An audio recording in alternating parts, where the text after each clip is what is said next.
All right, let's take a look at quotient rule. So first is to know how these negative exponents work. So if I have x to the negative m, I can rewrite it as 1 over x to the positive m. So in other words, the negative exponent, adding or subtracting a negative, turns your base into or out of being a fraction, okay? So if we're looking at this specific problem, if I have negative 2 to the negative 3 power, I can rewrite it as 1 over negative 2 to the positive 3 power. Notice its connection to our rule here.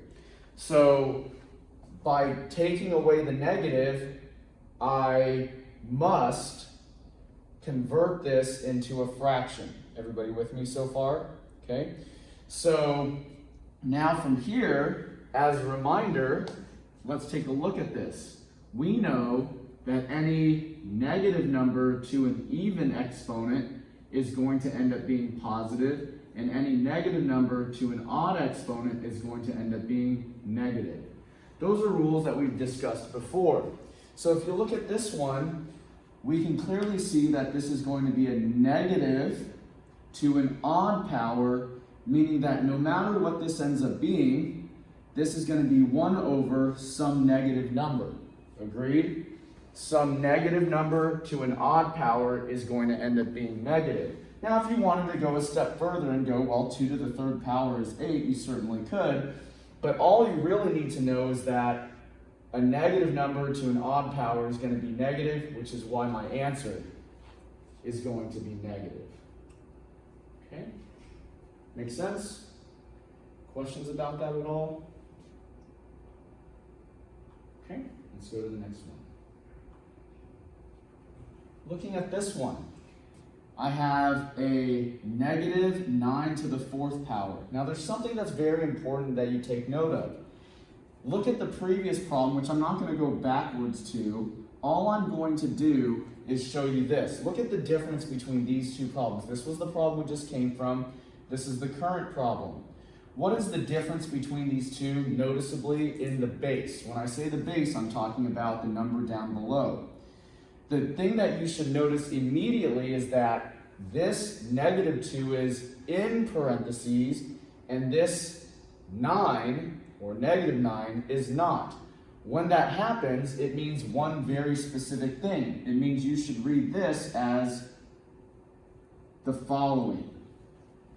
In other words, no matter what 9 to the 4th ends up being, your answer is going to be negative. This is not the same as, and I'm going to write versus, this is not the same as negative 9 to the 4th power. Negative 9 in parentheses, like we saw in the previous problem, to the 4th power would fall under this rule, wouldn't it? A negative in parentheses to an even power would end up being positive. However, in this problem, you have to be very, very careful to note that that 9, or negative 9, is not in parentheses, and so therefore must be interpreted as 9 to the 4th being all by itself, and no matter what happens, whatever happens here, your answer is always going to be negative. Got it? So, in other words, the answer is negative when the base is not in parentheses, when the negative in the base is not in parentheses. Okay? All right. Now, let's go through our matching. Let me erase this because it might not be, well, maybe I can save it. Zoom out. All right, that's still pretty legible. Let's take a look here. We need to do a little matching game. And so let's start off with the first one. X to the 0. Here are some rules. Anything to the 0 power will always be 1.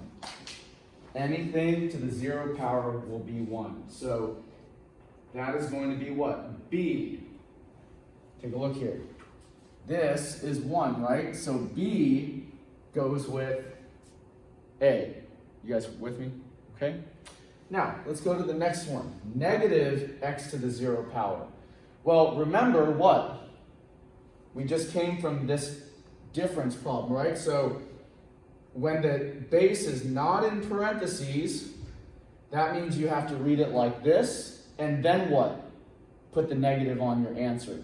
So this problem would be like, what's x to the 0? 1, negative. So therefore, that would be C. See that? It's C, because this is first 1, and then we attach the negative sign to it based on what we learned in the previous problem. All right, next. Letter C, or part C, 2 times x to the 0. What happens first? First, you must do x to the 0. X to the 0 is 1, and so that would be 2 times 1, which is 2. Maybe I should have written this out for you guys. X to the 0 is 1, and then this, of course, is 1, right? So how did I get 2 here? Because x to the 0, as we discussed, is 1. 2 times 1 is 2, and so that's D. Following me? Okay, let's go to the next one. 2x to the 0. Now, this is what? The entire thing is in parentheses. When the entire thing is in parentheses, we interpret it as anything. So that whole thing is to the 0, and no matter what it is, if it's all to the 0, the answer is 1. So this would be, or should be, B again. It looks like we can use things more than once. Take a look here. Choices in column 2 may be used once, more than once, or not at all. So it's okay to use something twice, more than once. You follow me? If it applies. Anything to the 0 power, that could be a string or just one item, is 1. Let's look at the next one. Negative 2 times x to the 0. Well, x to the 0 is 1, and negative 2 times 1 is negative 2. So that would be E here. See that? Negative 2. And again, if you understand your rules, parentheses, lack thereof, this should be not that big of a deal. Last one. Negative 2x to the 0. This entire thing is in parentheses to the 0 power. And when that happens, that's going to be 1 as well. Anything to the 0 power is 1. Be it positive, negative, a bunch of items, just 1. Anything, as long as it's in parentheses, or it's a single element, is going to be 1. Any questions about that at all? We okay? Did you guys get yours? Okay, let's go on to the next one. All right, with that said, after doing all those problems, number 4 should be very, very doable because it's basically like one of the ones we did before. And so I will just write it down. Let's see here. We have negative 7 to the 0 power. Is the answer 1? Is the answer 1? Hopefully not. The only way that this could be 1 is if the negative 7 entirely was in parentheses. If the entire negative 7 was in parentheses, yes, that's 1. But when it's not, that means that 7 to the 0 is 1, and then you must negate it. So you have to be very careful. The answer to this is obviously negative 1. I'm not going to type it in. But again, it's teaching you, testing you, ensuring that you understand the difference between parentheses to the 0, no parentheses to the 0, signs, and so on.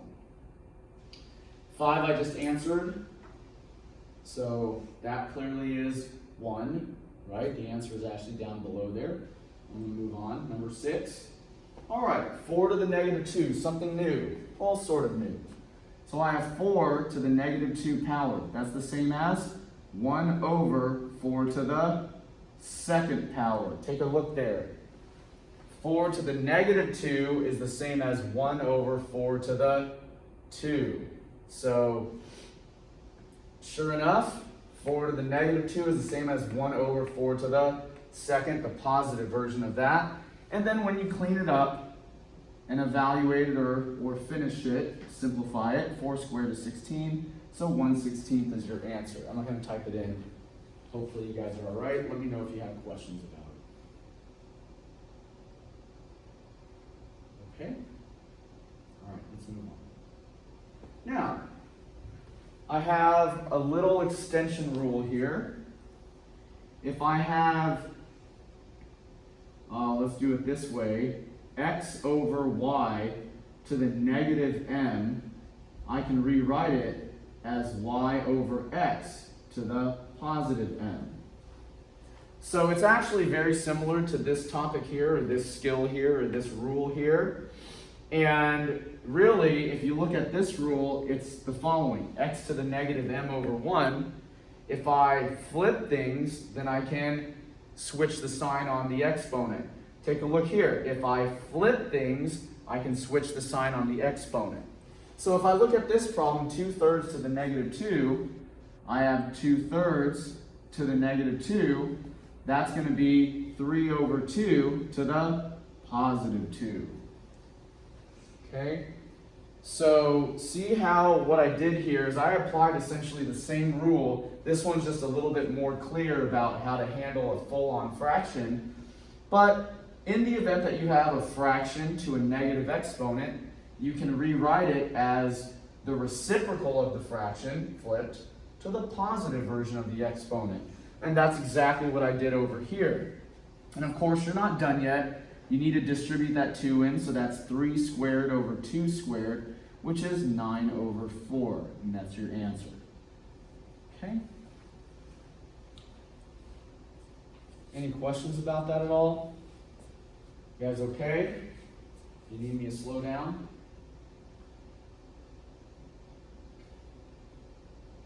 Doing all right? Okay? All right. Number 8. Let's take a look at this one. Negative 7 to the negative 2 power. Well, this doesn't look like it's anything new. Negative 7 to the negative 2. That would be the same as what? 1 over negative 7 to the positive 2. Now, I want to point something very important out here. In our very first problem, the base was negative, and it stayed negative. In this one, the base is negative, and it stayed negative. Nowhere in the rule does it say that when you go and convert it to a fraction, like we did just here, that the base sign changes. The base stays the same, but the exponent sign changes. Everybody got that? Okay? The sign of the base stays the same, only the sign of the exponent changes. And now, negative 7 to the second power is a positive 49. Negative 7 times negative 7 is a positive 49. Or you can look at it as, I have a negative number to an even power. It's going to end up being positive. 7 squared is 49. But regardless, at this level, we're almost done with the semester. You guys should know those particular calculations. Got it? Okay, next. All right, number 9. So, let me see. I guess I'll do this right here. Let's do it right here. 5 to the negative 1 plus 4 to the negative 1. First and foremost, apply this rule. 5 to the negative 1 is the same as saying 1 over 5 to the positive 1. 4 to the negative 1 is the same as 1 over 4 to the positive 1. So that's going to be 1 over 5 plus 1 over 4. Because what? 5 to the first power is just 5. 4 to the first power is just 4. All right? Now, from here, this isn't done. I can't go and submit that because I need to actually evaluate that, simplify it, add them together. Common denominator is 20. 5 times 4, 1 times 4. 4 times 5, 1 times 5. And so that's going to be 4 over 20 plus 5 over 20, which is 9 over 20. I'm not going to go into great detail about adding and subtracting fractions. You guys should know that by now, and if you don't, go back and look at a previous section and you'll be in great shape. Okay, so there it is. If you need more time, you could easily calculate that. But by now, you guys should be pretty comfortable with adding fractions. This one's not too bad.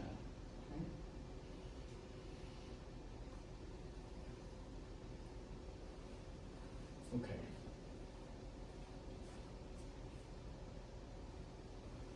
All right, so the next one.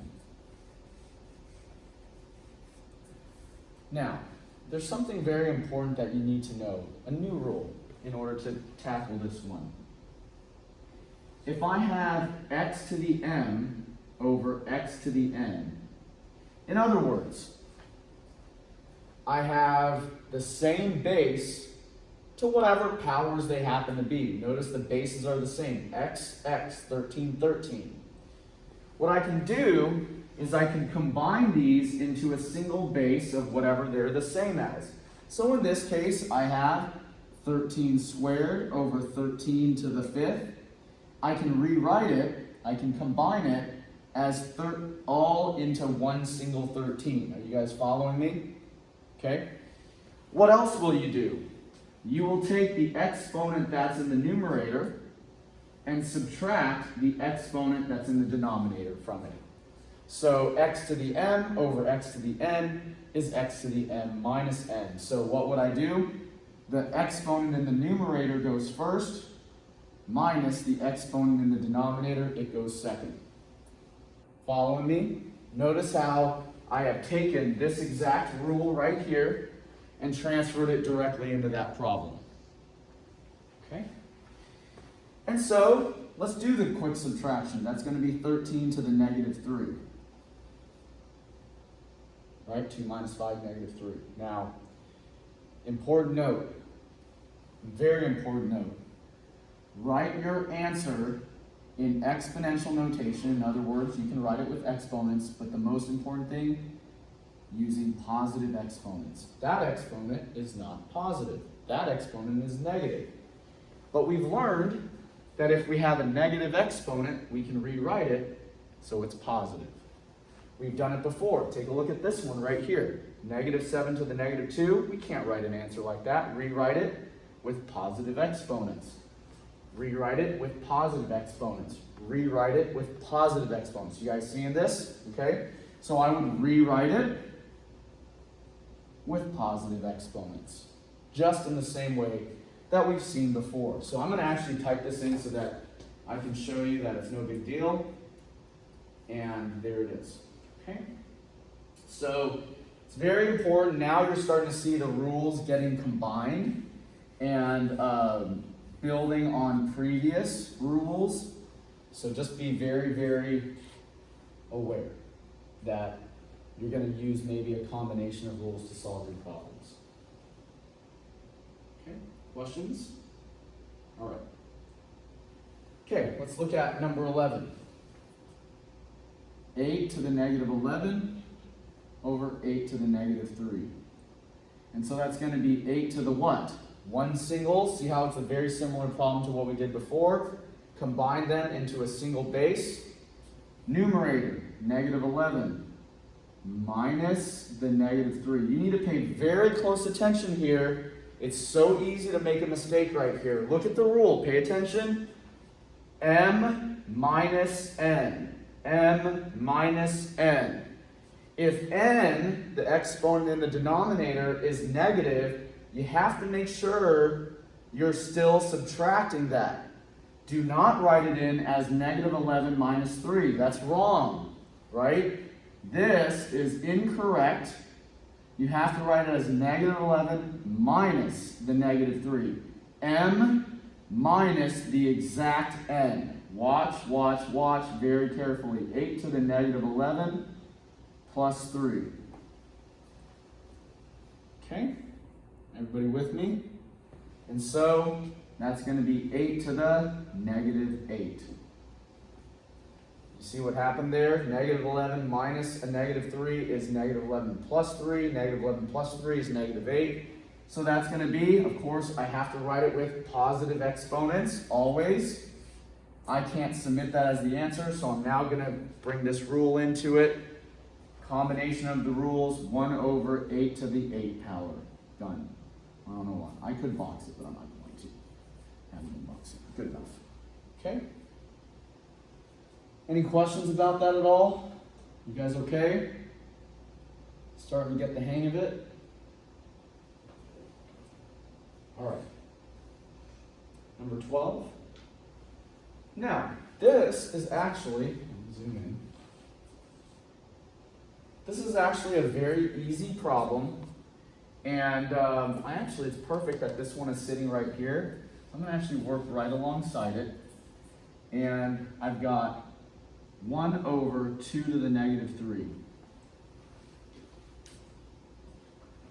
So 1 over 2 to the negative 3. Now I want to, the reason why I didn't erase this problem is I want to show you that this rule works forwards and backwards. This has an exponent that's negative. You can imagine that if it's negative, I can turn it into a fraction to make it positive. If it's a fraction with negative, I can do what? The complete opposite, can't I? And flip it. And now I have a positive exponent, or just simply what? 2 to the 3rd power. Make sense? So the real takeaway here is that when an exponent moves across the fraction bar, the sign on the exponent will change. So if the sign on the exponent is negative and you're down below, you can bring it up and it's going to be positive. If it's above and you bring it down, it's going to change. Anytime you go across the fraction bar, the sign of your exponent will change, be it positive to negative or negative to positive. You just got to be aware. Now, of course, this isn't the, I don't know if they want us to evaluate it. That's such an easy one, but let's see if they just want it as 2 to the 3rd power. That may be what they're, yes, they are. They don't need it to be 8. Make sense? Okay? So that's the real takeaway here. The real takeaway is anytime you move an exponent up or down on a fraction, its sign is going to switch. Okay? Questions? All right, let's take a look at this one. And this is more of that thought process. Let's take a look at this one. So I have 3 to the negative 3 over 2 to the negative 2. What did I say a moment ago? Anytime an exponent moves across the fraction bar, up or down, its sign on the exponent will change. So if this 3 to the negative 3 goes where? Down. What do you think it's going to become? 3 to the positive 3, right? And if this 2 to the negative 2 goes up, it's going to become 2 to the positive 2. So that rule, this is ultimately at the heart of all of these problems with negative exponents, is that as we move things across the fraction bar, if we know we want an answer with only positive exponents or fully simplified, we have that tool in our kit to move up or down. And so, of course, I don't think they want it. Notice how it says type an integer or simplified fraction. They don't want exponents. 2 squared is 4. 3 to the 3rd is 27. That's, I think, what they want. And let's just confirm that. There it is. Okay? Any questions about that at all? Does that make sense? Questions? I can help you with? Okay, let's keep going. Okay, let's look at this next one. So, x to the 4th, y to the negative 2. Now, I want you to think about this like it's a fraction. Just think about it like it's a fraction. You with me? That's true, right? We know that's true. X to the 4th. Is that a positive exponent? Yes. So it can stay where it's at. Y to the negative 2. Is that a positive exponent? No. So it should move down. Make sense? Same concept as over here. But the thing they really want you to learn is that only move what is necessary to move. If you move the x to the fourth down, it's going to become x to the negative 4. That's not what we want at all. We want an answer with positive exponents. So if we want an answer with positive exponents, then we must make sure that any moves that we make result in positive exponents. That's why the x to the fourth should not be moved. That's why the y to the negative 2 should be moved so that it becomes y to the second. And that's it. And so there it is, D. That's all you have to do for this one. Got it? Okay? All right, let's go to the next one. All right.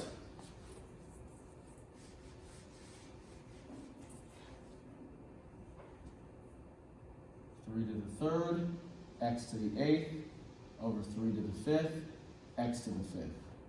Now, you'll want to pay close attention to this and watch my method for doing it. Do you have to do it my way? No, not necessarily, but it's just a way. And if you're not sure already how to do it, just follow along. I'm going to split this into two parts. The 3's and the x's. Now, I want you to take a moment because it's so perfect that this problem is sitting right next to it. This one is like this one. This one is also like this one, but it's two of them in one. Make sense? Again, look at this, which is this rule right here, isn't it? So I'm going to treat this like two separate problems. Let's do the 3's first. 3 to the third, 3 to the fifth is going to be 3 to the 3 minus 5.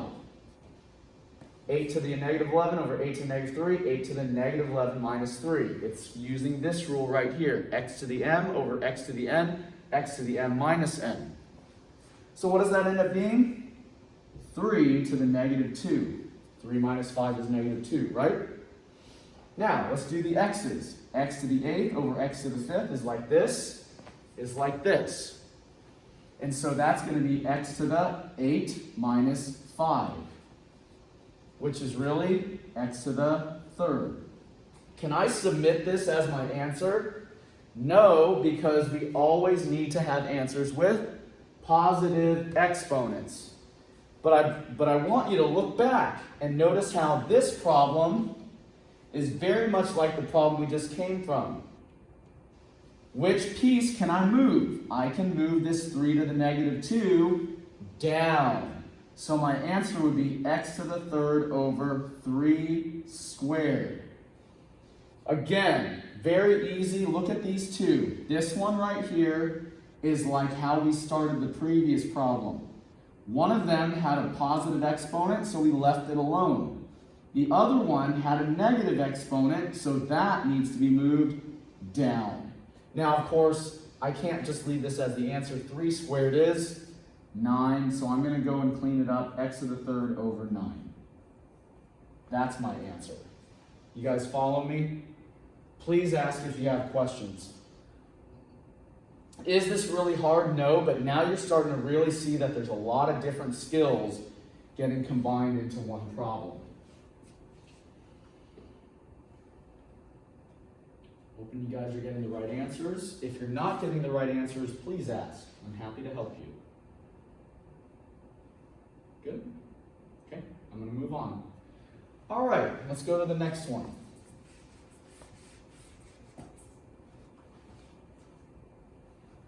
So I've got 56 y to the 7th over 7 y to the 4th.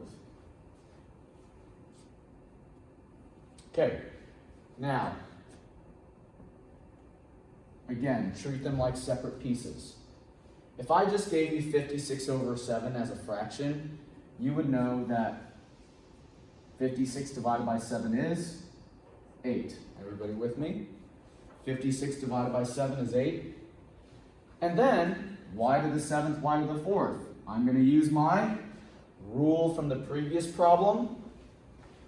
Rule like this to take care of the y's. 7 minus 4. And again, do you have to really write this out? No. Do it in your head. Do it however you want to do it, so long as you're getting the right answer. And so that's 8y to the 3rd. Done. Okay? Now, why did I not move things up or down? Because there was no negative exponents, right? I didn't have this going on where I needed to move something down. I didn't have this going on where I had to move something down. All right? Make sense? Questions? All right, let's keep going. All right, this one looks a little bit like a mess, but let's sort this out. I'm going to zoom out just a little bit so I have more room.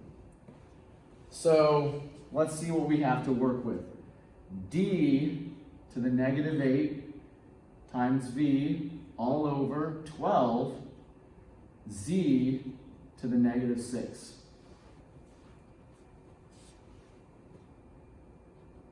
Okay? Now, the thing you need to take away from the previous problems is that the things that are alike get combined. The things that aren't move up or down or stay where they're at. Let's start with the numbers here. Is there anything that goes with the 12? No, nothing goes with the 12, so the 12 is going to stay exactly where it's at as is. There's no division that can be done. 56 divided by 7 is 8. The 7 went with the 56. The 56 went with the 7. There's nothing from just a regular numbers coefficient standpoint. There's nothing here that can simplify with the 12. So the 12 is going to stay. You with me? Okay. Let's go in alphabetical order. D comes next in the alphabets. D to the negative 8. Anything that goes with the D in the denominator? No. Can the D to the negative 8 stay where it's at? No, because it has a negative exponent. So this D to the negative 8 needs to go down, which makes it D to the positive 8. With me so far? It's just like the stuff we've done here and here. Let's go down the alphabet. V. Here's the V. Does the V have anything in the denominator to combine with like we saw here and like we saw here? No. This V is by itself. Can it stay where it's at? Yes, because it has a positive exponent. So that V is going to stay right where it's at. Now, am I doing anything new? No. I'm doing the same stuff that we've been doing. Let's look at the last one. Z to the negative 6. Z to the negative 6, does it have anything in the numerator that it can combine with? Like we see here with the y's. Like we see here with the x's. No, it does not. Can it stay where it's at? No, because it has a negative exponent. So we need to move it up. Z to the positive 6, and that's your answer. Notice, when I'm all done, nothing can be combined like we saw here. And everything that is negative is now positive, like we saw here, here, and here. Make sense? We okay? Can I move forward? Okay. All right, let's look at this next one.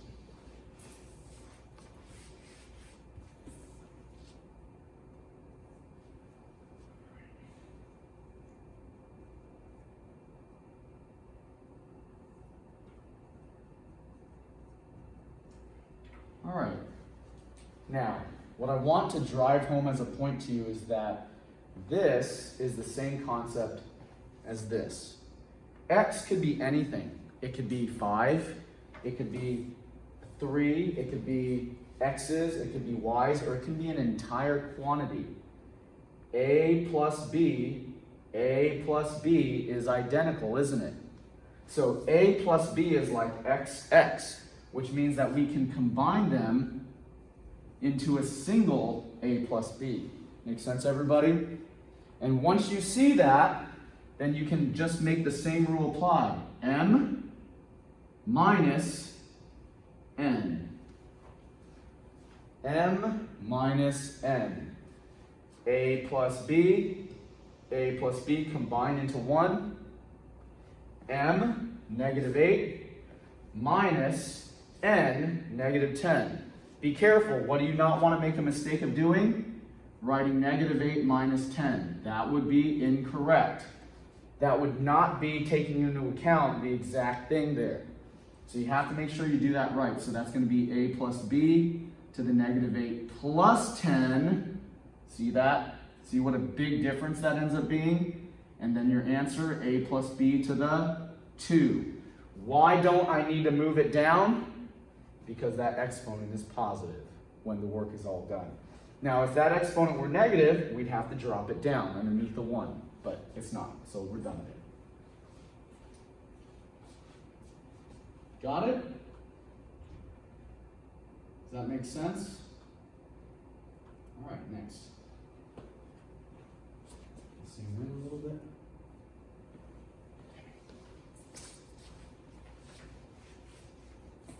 All right, so we have b to the negative 5 times b to the 8 times b to the negative 9. Now, this is a problem that requires you to dig a little deep into the things we've done before. This is what? Product rule. Product rule says that if I have things that are the same, I can combine them into one and add all these together. Negative 5 plus 8 minus 9. Remember, that's from a previous section, isn't it? So I would approach it that way. What's negative 5 plus 8 minus 9? Well, this negative 5 plus 8 is 3. 3 minus 9 is negative 6. Now, I just did that math really quickly. It's not that hard. You guys should be able to do it. Can I submit this as the answer? No, because now I need to make sure that I have answers with positive exponents.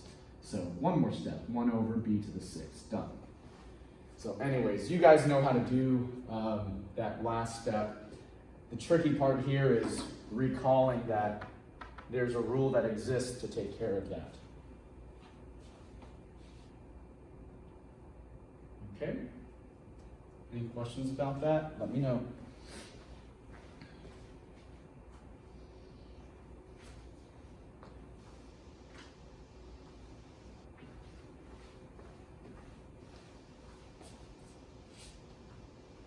All right.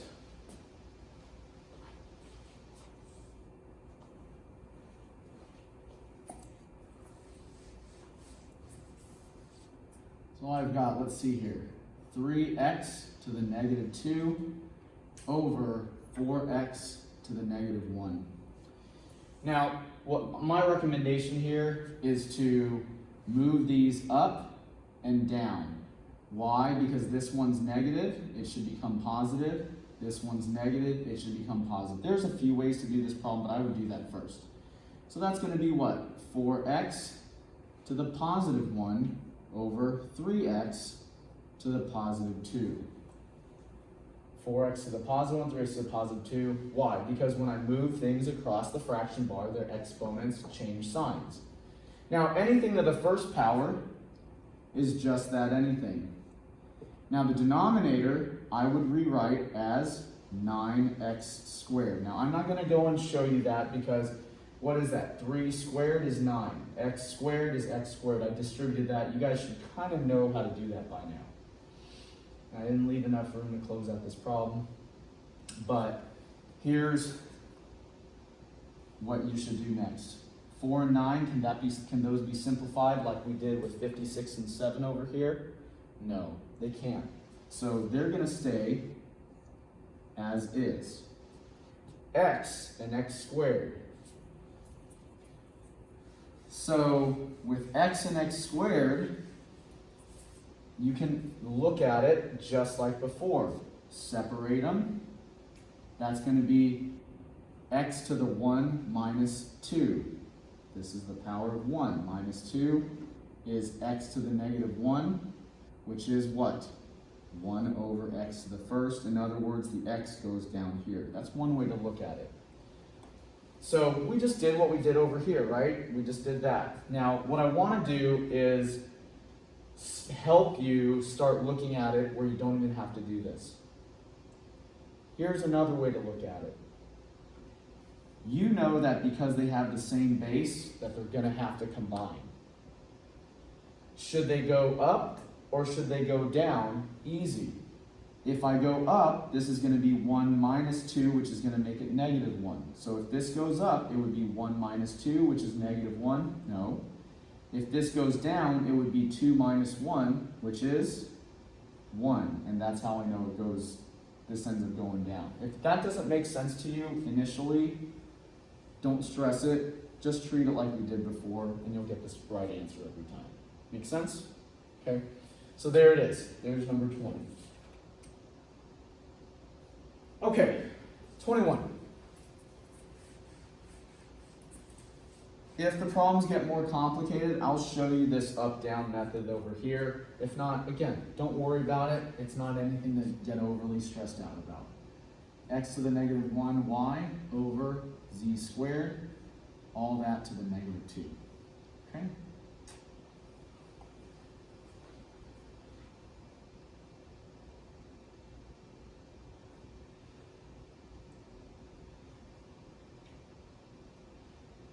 Everybody with me? Ready to go? There are, again, many ways to do this problem. You can flip everything and change this, or you can distribute this in. I'm going to show you a little bit different way. Follow along. I'm going to distribute that negative 2 to everybody. So that would be x to the second. Take a moment and look very carefully. How did I get x to the second?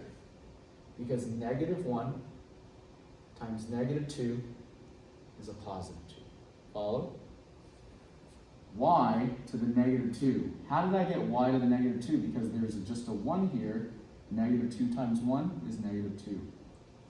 How did I get z to the negative 4? 2 times negative 2, or negative 2 times that positive 2 is negative 4. And now I can just move things up or down like we've done before. Look at this. To get positive exponents. So this needs to go down, this needs to go up. X squared, z to the 4th, over y squared. That's it. And that would be C. Okay, go make sure you get the correct answer there.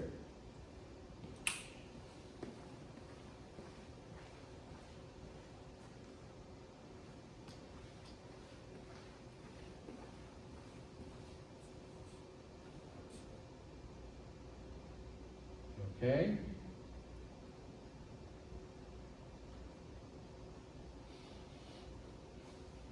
Any questions?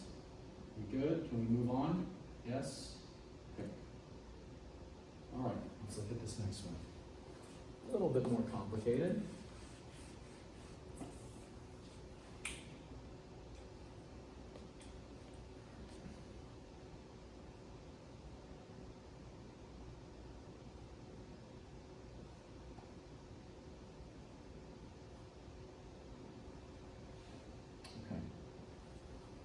So,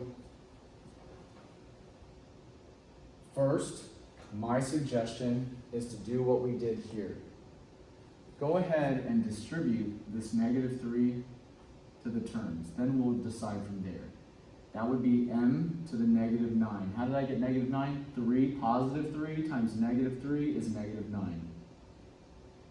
Power rule. Then n to the negative 3. How did I get that? 1, negative 3, negative 3. All over m to the negative 6, n to the 4th. And now I'm ready to move things around. Now I am going to come back and try to teach you this. And what I want you to do is think about it this way. You remember that as elements move up or down across the fraction bar, their signs will change.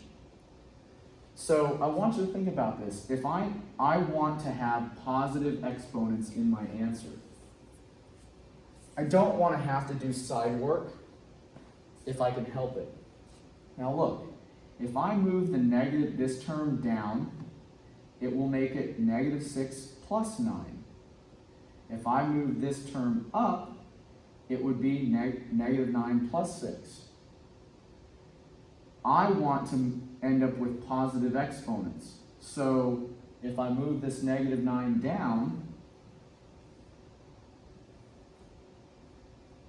it would be m to the negative 6 plus 9. See that? which is going to result in m to the positive 3, which is what I want, positive exponents. Now, if I had moved the negative 6 up, it would have been negative 9 plus 6, which would have been m to the negative 3 up top, and I would have had to move it down. If that doesn't make sense to you, don't stress it. Work it the same way that we did before, off to the side. It's not a big deal. Let's do the other one. N to the negative 3, n to the 4th. If I move the n to the 4th up, it would be negative 3 minus 4, and I'd have a negative exponent. Positive 4 becomes negative 4 if I go up. So I don't want that. If I move this negative 3 down, it would be 4 plus 3, and that's exactly what I want. 4 plus 3, because I want a positive exponent, n to the 7th. And what's left over if everything goes down? Just a 1 on top. This is your answer. Now, I did this differently than I did before. Can you do this the same way as before, separating them out into individual pieces, like here? Yeah, you can. And just do m to the negative 9 minus a negative 6, which is m to the negative 9 plus 6, which is m to the negative 3. Flip it, 1 over m to the 3. See how it ends up on the bottom? All the same stuff. So it's up to you how you want to do it, but I'm trying to introduce to you a new way of doing it. Maybe a way, ultimately, when you get to college algebra, that's more efficient. And you're probably going to see this again in college algebra, and you get another chance to work with it. Okay? All right, number 23.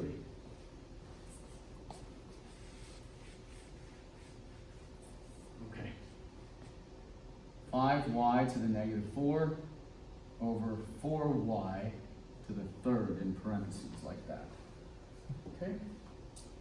Let's get to work. First, I would open this up. So this is 5y to the negative 4 over 4 to the 3rd, y to the 3rd. So what did I do? I gave this 3 to everybody in there.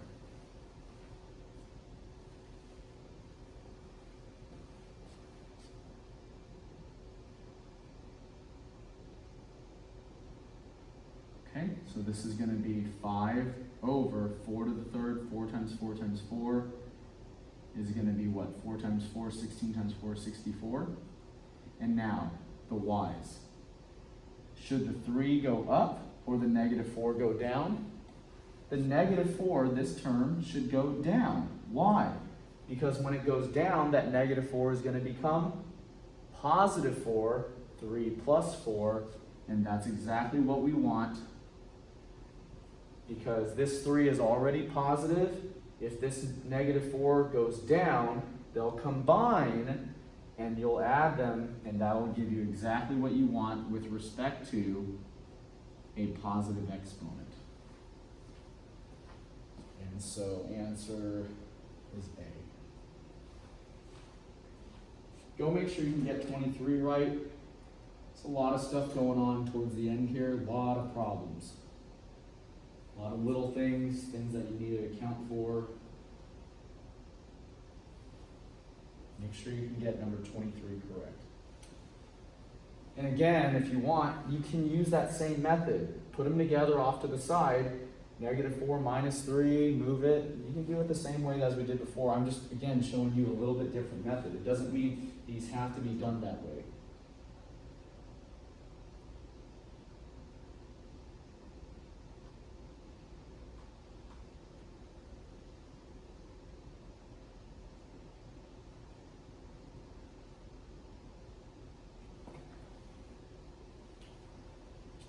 Do 24 to close things out.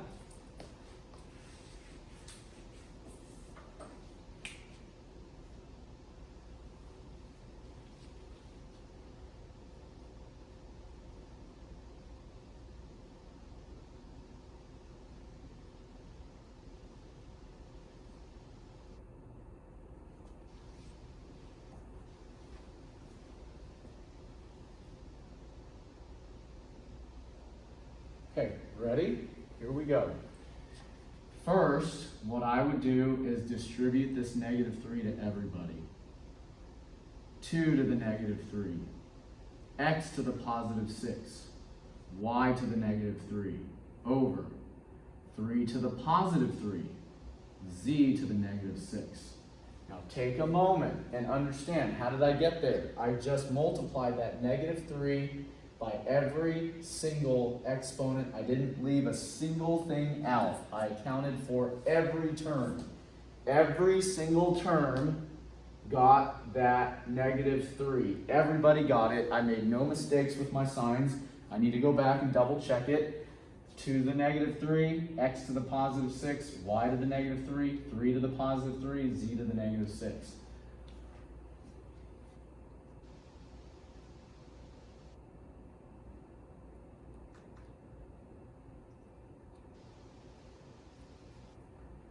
Okay? Now, let's move things up and down. 2 to the negative 3. Let's bring that down. I've got 3 to the third. Well, why don't I put it in order, shall I? This 2 to the negative 3 is going down. 2 to the 3, 3 to the 3. How did I do that? Because this 3 to 3 is already positive. This is negative, isn't it? So that's why this one went down, because it's a negative exponent. All right, x to the 6th stays where it's at. Y to the negative 3, that needs to go down. That becomes y to the positive 3. Z to the negative 6, that needs to go up. Z to the 6th.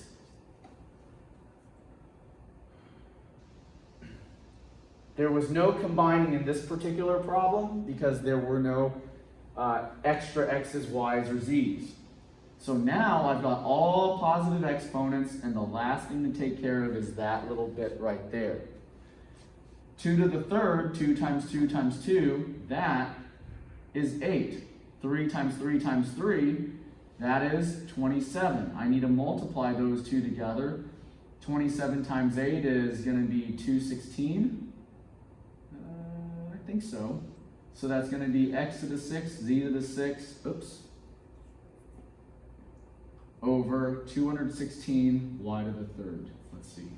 There's a 216. Yep, there's the one. D should be the answer there. So let's just make sure it's correct. All right, awesome. And that's it. Okay. This one actually wasn't that bad. This one was the easiest of all of them. Questions at all? Good? Okay.